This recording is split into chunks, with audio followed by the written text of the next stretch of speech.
আমার একটা প্রশ্ন। না না বুলু সাহেব, আপনাকে এই কারণেই আমরা এখন উন্মুক্ত করে দিয়েছি। ঠিক আছে স্যার, আপনার যে দাবি, আপনার যে পরামর্শ, এটা কিন্তু এটা আপনার স্যার বিটিআরসি গ্রহণ করেছে, তাই না? ঠিক আছে, তো এখন আপনি ছিল স্যার, এইজন্য আমি এটা বললাম যে ঘটনা আমি এটা দেখছি। বলেন, এখন বলেন। এখন প্রশ্ন আছে স্যার, এই যে আমি 4টা কার্ড নিয়ে আসছি বিভিন্ন কোম্পানির, যেখানে লেখা আছে 2 দিন মেয়াদ, 19 টাকায় 2 দিন মেয়াদ।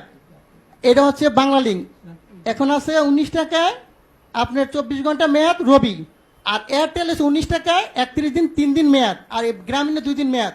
আমার প্রশ্ন হচ্ছে, এই জিনিসগুলো কি স্যার পয়সা যায়? এটির মেয়াদ থাকবে কেন?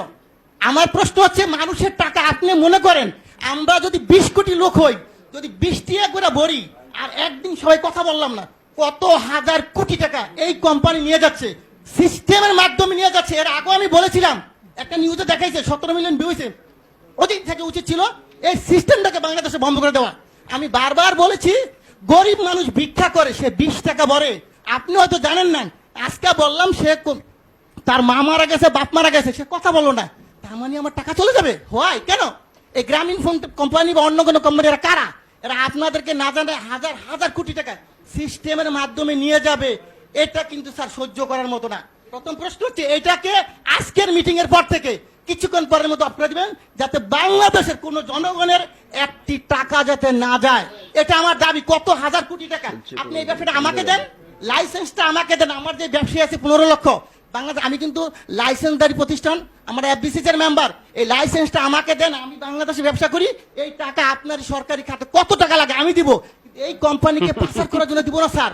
এই জনগণের টাকা পাচার করে তারা নিয়ে যাবে, এটা আমি দিতে রাজি নাই। কিন্তু আমাকে মেরে ফেলেন, কোনো আপত্তি নেই। সো এই টাকা পাচার করার কোনো সিস্টেম নাই স্যার। আরেকটা জিনিস আপনাকে বলবো স্যার, আপনি যদি আজকে পেয়েছে, আমি ভাগ্যবান যে আপনি শুনবেন।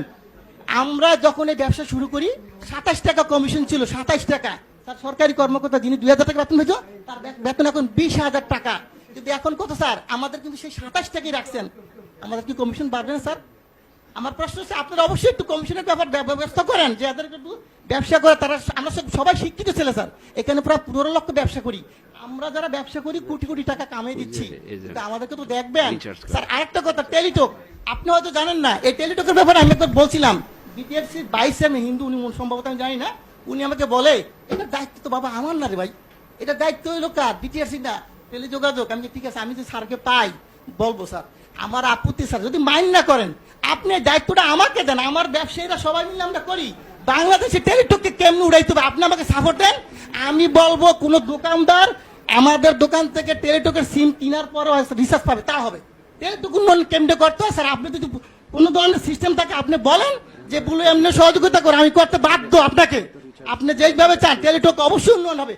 টেলিটককে গ্যাফরাইকে, আমাদের দেশি প্রতিষ্ঠানকে গ্যাফরাইকে অন্য কোম্পানিকে উড়াই দিব, আর এরা টাকা পাচার করে নিয়ে যাবে স্যার, এটা মেনে নেওয়ার মতো না।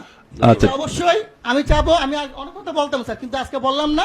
এই বিষয়টা আমি চাই যে আপনি টেলিটকের উন্নয়ন করেন, দেশের টাকা দেশে থাকুক। আর এই গ্রামীণ কোম্পানি বা অন্যান্য কোম্পানি মিনিট যে সিস্টেমটা নিয়ে যাচ্ছে, এটা